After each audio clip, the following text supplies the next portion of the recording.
Somewhere around 300,000 years ago, the world looked like this: quiet, empty, extremely prehistoric, zero Wi-Fi. A prehistoric human was having a completely normal Tuesday when another human stopped working. Not pretending to be busy stopped, not taking a long lunch stopped, completely, permanently, weirdly, still stopped. So our hero did what any rational prehistoric genius would do. They tilted their head to the left, then to the right, just in case the angle helped. It did not help. The body was just there, flat, still, completely unresponsive to the situation. Another human had stopped working, and nobody had any idea what to do about it. So they did the only logical thing. They poked it. One finger, slowly extended, carefully deployed. Nothing happened. So they waited. Still nothing. So naturally, they poked it 4 more times, rapidly, desperately, with increasing panic, in what is now the oldest medical examination ever recorded in human history, and honestly, somehow still the most common diagnostic technique today. The body did not respond to poking.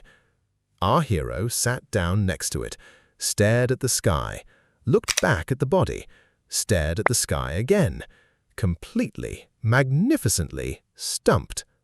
And here is the thing. In 4.5 billion years of this planet spinning through space, no living creature had ever had to deal with this problem before. Not once, not ever, not even close. And for the very first time in all of that unimaginable history, a living thing looked at a dead thing and thought, "Okay, but what do I do with it now?" That one question launched religion, philosophy, and every civilization that has ever existed on this planet. Not fire, not the wheel, not even agriculture. The poke. You are welcome, humanity. This finger started everything. Now, before we continue, there is some important context. For most of early human history, death was not sad. Death was not a tragedy. Death was not a moment for reflection. Death was Tuesday. An antelope dies? That is dinner. An excellent dinner, actually. 0 complaints, 5 stars. A rival tribe member dies? Fantastic news. That is a promotion opportunity and significantly fewer people stealing your food. A tree falls on Gerald? Well, that is Gerald's fault. Everyone told Gerald about that tree. Gerald did not listen, and now Gerald is a cautionary tale, which is frankly more useful than Gerald was before. Death was efficient. Death was the original productivity system. Our ancestors walked past dead things the way we scroll past bad news. Head down, not my problem. Wonderful weather for dying, sir. Carry on. It was, by every measurable standard, a perfectly optimized system. Clean, fast, no paperwork. But then, at some point, a human looked at a dead member of their own group, someone they knew, and something happened. They stopped, and they did not walk away. They stayed. They just stood there, being confused, being sad, being completely, utterly, magnificently useless. Which sounds like a terrible development. But here's the thing. That useless standing there is, according to anthropologists, the single most important moment in all of human evolution. Because the ability to grieve means you understood that person was irreplaceable, which means you understood value, which means you understood meaning. All from standing around doing absolutely nothing. This is Spain. This is Atapuerca. This is where things get very, very interesting.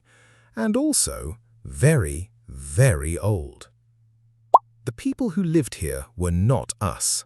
This was Homo heidelbergensis, our ancestor. Looked mostly like us, same basic setup, but with a significantly heavier brow and, it must be said, considerably worse posture. Inside this cave, our hero moves carefully through the dark. The walls are close, the torch is small. Something is ahead. There is a pit, a deep, dark, vertical shaft dropping straight down. And inside that pit, archaeologists found the bones of at least 28 individuals. 28 people. No animal bones, no signs of violence, no geological accident. Just people, placed there, deliberately. Someone carried those bodies here, hauled them through this dark, cramped, deeply inconvenient cave for absolutely no survival reason whatsoever. Our hero takes one step back. That seems correct. Someone did this, deliberately, carefully, with effort, in the dark, for no practical reason at all. Just because it felt like the right thing to do. And at the bottom of that pit, buried among all those bones, they found exactly one object. A hand axe, made from red stone that does not exist anywhere near that cave, meaning someone went specifically out of their way to bring it. Scientists named it Excalibur. This is the most dramatic thing any scientist has ever done, and I fully support it. We do not know if this was a ritual. We do not know if they believed in an afterlife. We do not know if it was love. Our hero places the axe back down very carefully, because some things deserve to be treated gently. We just know they did not leave those people there alone. 430,000 years ago, before language, before religion, before philosophy. They stayed. And somehow, that's the most human thing in this entire story. Now, Neanderthals. For decades, science assumed Neanderthals were basically just us, but dumber and considerably less fun at parties. Same face, different vest, worse reputation. This was wrong. Science apologizes, formally, modern-day Iraq, around 60,000 to 70,000 years ago. This is where the story gets unexpectedly emotional. Neanderthals were burying their dead, not just leaving bodies somewhere, burying them in intentional positions, curled up, carefully placed. Someone made a decision about how that person should be left. And then, pollen samples found near one of the skeletons suggested that flowers had been placed in the grave. Flowers. A Neanderthal standing there holding wildflowers, not entirely sure what to do with them, but holding them anyway. If you are not moved by this, please see a doctor. A good one. Several, actually. Now, full transparency, some scientists think the pollen got there from burrowing rodents, not flowers, which would mean the most romantic detail in all of prehistoric archaeology is just a rat dug through there. The Neanderthal's face says everything. The rat has no comment. The scientists are still debating, flowers or rat, romantic tragedy or extremely inconvenient rodent. But here is what is not debated. A Neanderthal carrying a body somewhere safe, laying it down gently, choosing to do something rather than just walking away. That is not the behavior of a brute. That is the behavior of someone who understood loss, and understood that loss deserved a response. Deep underground, South Africa. Passages so narrow that the research team had to send in specifically small-framed scientists just to fit through them. Our hero is not enjoying this. 2023, a bomb drops. Meet Homo naledi, a species of early human with a brain roughly the size of a large orange, about 1/3 the size of yours. Not big, not complex. Homo naledi is not impressed by this comparison. And yet, in this cave system, Homo naledi was deliberately burying its dead. Rising Star Cave, South Africa. This is where the theory quietly collapsed. and possibly carving symbols on the nearby cave walls. Our hero stares at the wall, turns to the camera, has absolutely no words. 1/3 of your brain size was performing burial rituals hundreds of thousands of years before you existed. The lead researcher called this rewriting what it means to be human, which is the scientific way of saying, we had a very neat theory. We liked it very much. This discovery has completely destroyed it. We are absolutely fine. Every explanation crossed out. Every neat theory thrown across the room. We assumed the impulse to honor the dead came from having a big brain. But if a small-brained species was doing this before us, maybe it does not come from intelligence at all. Maybe it is older than intelligence. Death rituals, older than thinking. You are welcome. Sleep well. But let us ask the real question, the one everyone is actually wondering. What did they feel? Here is the uncomfortable truth. Grief is not uniquely human. Elephants return to the bones of dead relatives for years. Chimpanzees carry their dead infants for weeks. Crows hold events that look unsettlingly like funerals. Nobody asked the crows to do that. The crows just decided. And our hero did not need to know that about crows. Neither did you. You are welcome. So the feeling of loss is ancient, not ours to claim. What is unique to humans is what we do with the feeling. We build meaning around it. We say, this person mattered. Where they are now should mean something. That is not grief. That is narrative. The first story any human ever told was almost certainly about someone who died. Every religion on earth is a story about what happens after death. Every culture has a funeral tradition. Every language has a word for death. All of it started here. Thousands of years of humans, all walking the same direction, all dealing with the same impossible thing.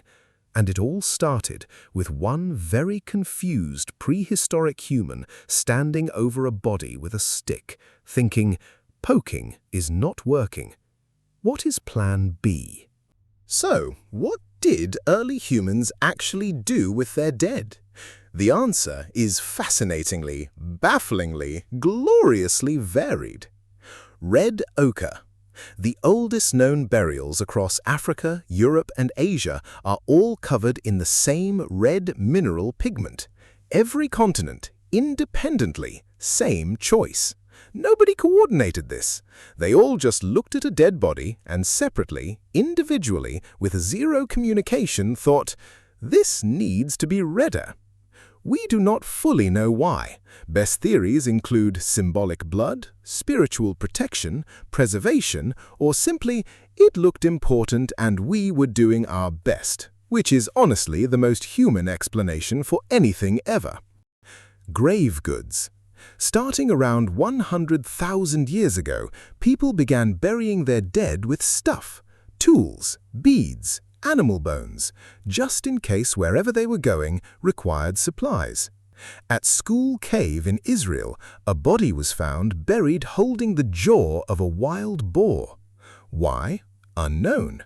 Maybe it was their most prized possession. Maybe it was a joke. Maybe the boar was the reason they died.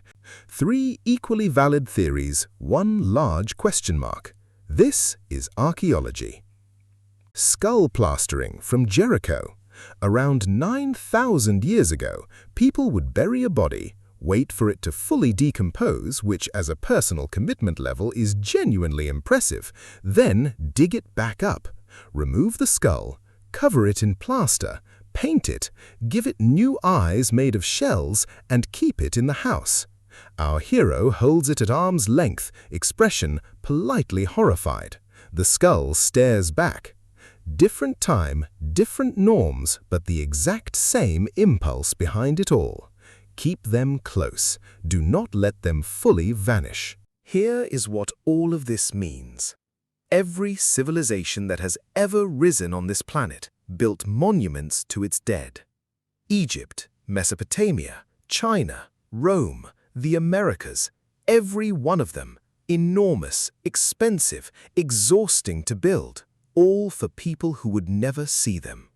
We spend extraordinary amounts of energy and labor and gold and grief on people who are no longer here to benefit of any of it. From a logical standpoint, insane. From a human standpoint, it is the whole thing. Because the moment we decided a dead person still mattered, we invented the idea that people matter, not as tools, not as resources, as people. The first funeral was not about the person who died. It was about everyone who stayed. The first time a group of humans silently agreed, we are something. We belong to each other. That is 430,000 years of history compressed into one gesture. One flower, one rock, everything. And somewhere in the world right now, today, someone is doing the exact same thing. The same confusion, the same weight, the same refusal to just walk away. The first death in human memory was not the end of something. It was the beginning of basically everything. Religion, art, philosophy, architecture, all of it, from one confused prehistoric human who stopped walking, looked back, and stayed. Which means the next time you are at a funeral, standing there with no idea what to say, feeling confused and useless and uncertain what to do with your hands, you are not failing at something. You are continuing a 430,000-year-old tradition. You are exactly as confused as every human who has ever lived. And that is completely fine.